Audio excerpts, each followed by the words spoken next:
The first man's name was Kiki. He wore such little pants. His brother was the champion, but Kiki loved to dance.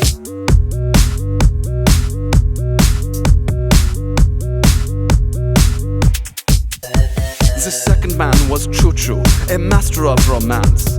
He loved the damsel in distress, but not as much as dance.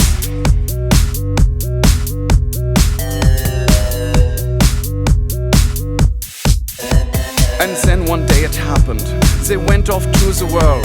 They went on to a journey, idolized by the boys and girls. They learned so many lessons in all the foreign lands. But no matter where they wound up, they never stopped the dance.